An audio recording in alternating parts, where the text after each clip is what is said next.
But I just kind of go back to the thought process of why would the Giants do this? This year, off of probably his worst season, he had half of a sack last year. And he played every game, started every game. What's up, everybody? Welcome back to Chicago Man I Am. Thanks for tuning in. And boy, do we have a treat. Dexter Lawrence. Yes, Dexter Lawrence, defensive tackle for the New York Football Giants. Apparently doesn't want to be part of the New York Football Giants anymore. He wants to be gone, out of there, see ya, get me out of town. Now, news broke just recently that Dexter Lawrence has formally requested a trade. He wants out. According to Shefty, Dexter Lawrence will not even be participating in the offseason program for the New York Giants. He's gone. Now, this could all be negotiation. Apparently, from what Schefter said, they've spent the better part of the last two off seasons trying to negotiate a fair market value deal for Lawrence that would right-size his contract according to what he thinks he is or what he could garner on the market, right? But there's been little to no progress, and it seems like he is either completely had it and wanting out, or this is all just anchoring. It's posturing. It's what we see all the time. Now, this was cool. And I think that immediately once that you see Dexter Lawrence on the block potentially or unhappy or unsettled, discontent, as a Bears fan, you're thinking, well, Dexter Lawrence seems to fit.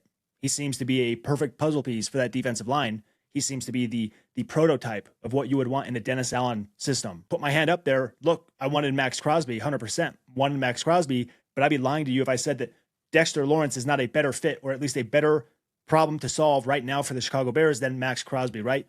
We've got multiple edges. I'm not saying they're top tier or blue chip or premium. We've got multiple edges right now under contract who are all going to demand playing time. The defensive tackle is the bigger need. You could easily see us losing Grady Jarrett next year if we decide to move on from his contract at his ripe old age. And you never know, we could even be parting ways with Javon Dexter, depending on the year that he has, right? Because he's going to be up for a new deal. And what type of production are we going to get next year? Are we going to pay him the big money that he probably likely will want? So you could see a situation where we need to future plan at that defensive tackle position. And just so you know, beyond Grady Jarrett and Javon Dexter, we signed 3 defensive tackles. I get it, depth.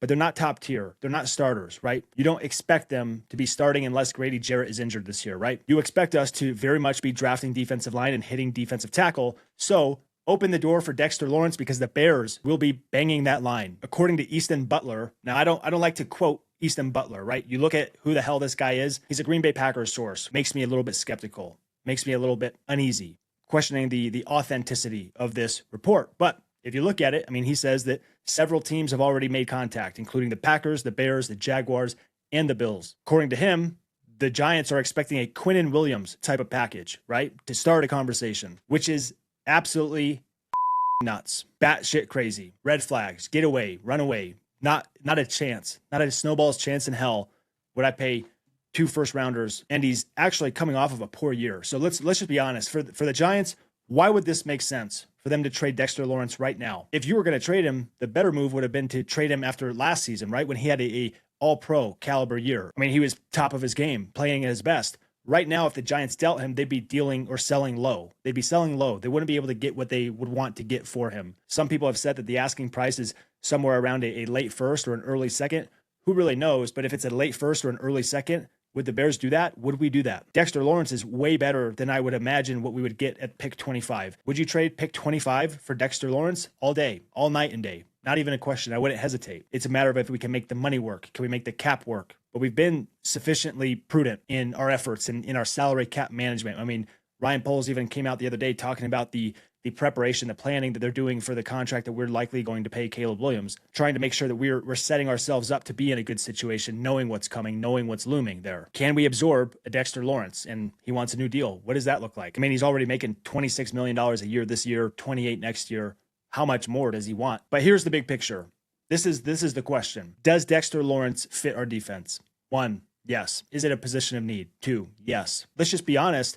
When you look at defensive tackles and who's able to create the most quarterback pressure from the defensive tackle position, from the interior of the defensive line, I think right now, the 2 best in the game, you're probably thinking a Chris Jones and a Jeffrey Simmons. Beyond that, who is it? Dexter Lawrence is probably that third name. He's arguably that third name. And at his best, he could be 1 or 2. He's that good. His highs are that high. Now, where I think that the Dexter Lawrence fits most for the Chicago Bears is the fact that he is putting pressure on the quarterback from inside, right? What do they say? The quickest path to the quarterback is through the middle of that offensive line, right up the middle, right up the center. That's where, for years, the Bears were weak on the offensive side. Our center and guard play we were able to give up so much interior pressure that the quarterback just had no chance. It was rough to watch. Now flip that onto the other side of the ball. When you're on the defensive side of the ball, you want to be able to generate pressure from the middle of the pocket, from right up front, right in the quarterback's face. If you can get to the quarterback from right up the middle, the most direct path, it's going to force him to flush outside, and it might force him into trouble with some of these edge rushers. It might allow Montez Sweat and Austin Booker and some of these guys to eat more, if it's not just always us having to generate pressure from the outside. That's what we've had to do recently. Now, Dexter Lawrence is one of the best. He's had a 9-sack season as a defensive tackle, a 9-sack season. He's also had a 7.5-sack season for a defensive tackle. Even if he's not getting to the quarterback, he's pressuring the quarterback. He's hurrying the quarterback, right? You look at the last 3 years for Dexter Lawrence, and this includes this past season, which wasn't his best. The Giants, when having him on the field, number 8 in sack rate, number 8 in EPA per pass, number 13 in yards per attempt, number 15 in pressure rate, and number 8 in pass rush success.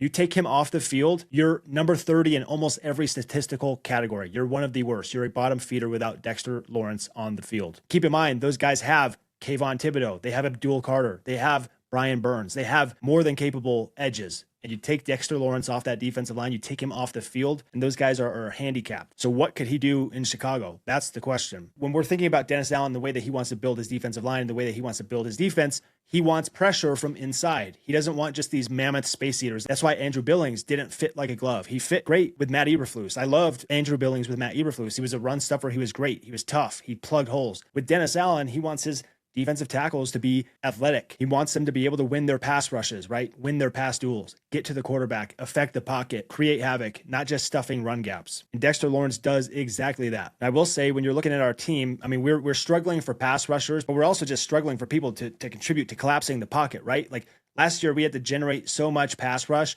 from safety blitzes, from CJ Gardner-Johnson, from Jaquan Brisker, from Kyler Gordon. And Kyler Gordon was hurt most of the year, right? Dayo Dengbo got injured and pretty much did nothing. Shamar Turner got injured, pretty much did nothing. Austin Booker was injured for almost half the year and came on really strong at the end of the year. We hope to see a fully healthy season next year. And if you plug in a Dexter Lawrence in there with a Gervon Dexter, and Gervon Dexter, speaking of him, I'm not his biggest fan. I'm not his biggest critic. I think he's good, but there's so much potential. I think there's so much possibility there that we're just hoping for more. And sometimes we're left a little bit, disappointed, left at the altar. But sneakily, Gervon Dexter had 6 sacks as a defensive tackle last year. Not bad at all. Not too shabby. And if you were to put a Dexter Lawrence next to him and he's able to produce anywhere in that neighborhood, I mean, then what is the potential of the Chicago Bears defense? Then you've got Montez Sweat on the edge, who's pretty much lock him in for 10 sacks. He's going to get somewhere around that. He's not going to be excellent. He's not going to be a Myles Garrett. He's not going to be a TJ Watt. But he's going to easily produce 10 sacks, especially next to a Dexter Lawrence. Then what can become of an Austin Booker? You start, like, the problem with our defensive line right now, this is a lot of why Max Crosby was intriguing to me. There's just nobody getting doubled. There's nobody that you're really worried about that your tackle can't handle or your interior offensive line can't handle. The offensive line is not having to allocate resources or scheme double teams or chip blocks to account for one of the pass rushers on the Chicago Bears. Nobody has quite excelled to that level yet. We've got some good players. We don't have great players. We don't have dangerous players. We've got some good players. Nothing wrong with that. Dexter Lawrence is a known commodity. He is a top tier defensive tackle. He is a weapon. We would have to pay him. That's for sure. We'd have to pay him. We'd have to be okay with that. But assuming you move off of Grady Jarrett next year, you're clearing up money there. You might even cut Dayo Adengbo next year if he has a shit year this year. And it's entirely possible with that injury. I'm not expecting really anything. Coming off an Achilles? No. Big dude like that, off the edge, a lot of torque in that position. Lot of horsepower in that position. An Achilles injury, I mean, it's not an awesome injury to come off of as an edge. But I just kind of go back to the thought process of, why would the Giants do this? Last year, they would have been able to get probably a Quinnen Williams package for him. But this year, off of probably his worst season, he had half of a sack last year.